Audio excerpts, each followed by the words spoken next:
After our video about Gaddafi's man-made river in Libya, some of you commented to make a video about Afghanistan's man-made river, the Gush-Tepe Canal. The Gush-Tepe Canal is the biggest man-made river in all of Asia, and it's located in an area where it's very much needed. You might think Afghanistan is the last country that's able to do a project like this and basically change their entire ecosystem. But this project has already begun, and more than 50% of it is done. It's interesting to note that this is the first major project in Afghanistan that didn't require any foreign help. So the design, the engineering, and all the hard work of removing the dirt is all being done by Afghanistan themselves. But why is this canal being made? It's going to be 285 kilometers long, 115 meters wide, and it's going to have a depth of 8.5 meters. In the northern part of Afghanistan, there is a river that's referred to as a sea because it was so plentiful in water. It's called the Amu Darya, which in Farsi means the Sea of Amu. There is also another river with the name Darya, more north, which is called Sir Darya. But let's get to Amu Darya and the Gush-Tepe Canal. Since Afghanistan has not really had its fair share of the Amu Darya river, it has decided to build this canal so they can bring the water more inland. Because of climate change and human activities in the northern part of Afghanistan has caused huge droughts in this area. So in a way, the Afghanis are forced to build a canal like this for the northern part because it's damn near a desert now. The northern neighbors of Afghanistan do not like this idea because they believe that it's gonna cause the Amu Darya to have huge problems. It's even gonna lower the levels of it.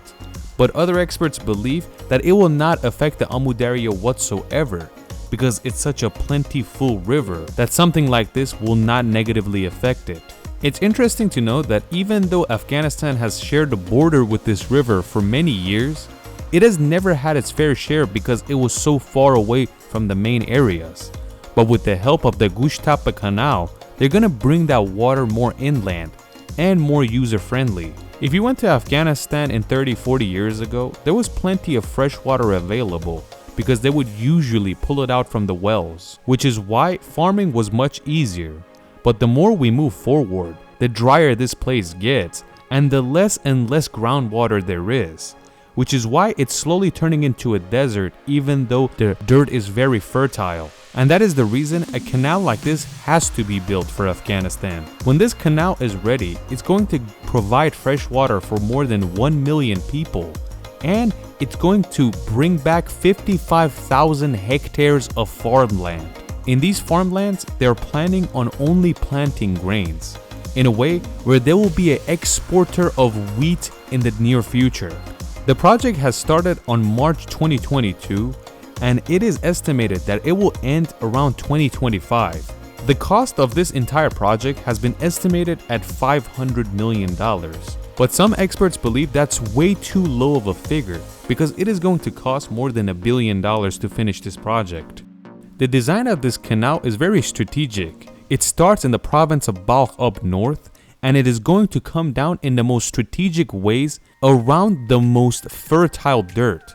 So alongside the entire canal will be farmland. With the help of this massive canal, which is known as the biggest canal in Asia, it will provide fresh water to all the farmlands alongside it, which comes out to about 55,000 hectares. But how are they building the canal?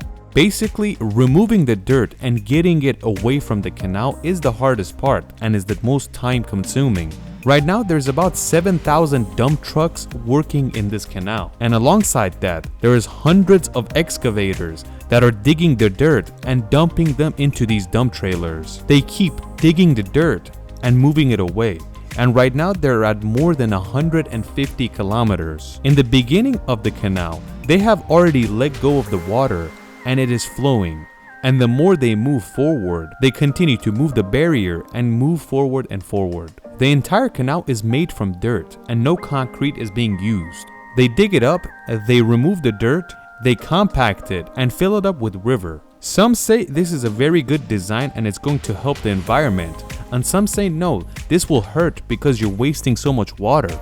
Experts that are a fan of this idea say that the water has already began coming from the Amu Darya and it has not affected its levels because it's massive. And also by doing this, the water seeps into the dirt, which collects underground, and it fills up the underground water once again.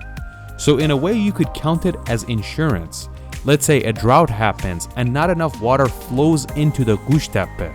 You can now dig wells and use that underground water as insurance until you get more rainfall and the river fills back up.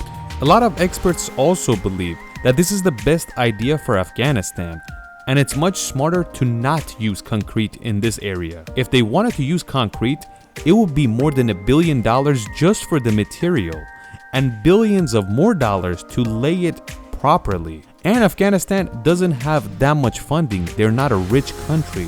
So something like this would take decades to finish rather than less than 10 years. It's good to note that in the parts where the river is already flowing, they have already built farmland and the farming has begun. If you want to know the true scale of this project, 7,000 dump trucks move 1 million cubic meters of dirt to somewhere else, so this canal can go and go. It's actually dumped nearby in places where there's low ground. Another thing this project has done to the Afghani people is that it has brought them hope.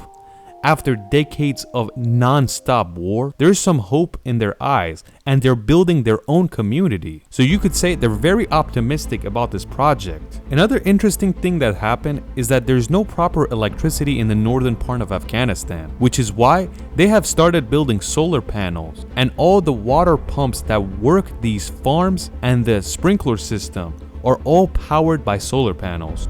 Because of the lack of water and farmland, it has caused famines all throughout the country, but this project's main goal is to stop that. So maybe eventually, after years of war, Afghanistan is seeing the light at the end of the tunnel.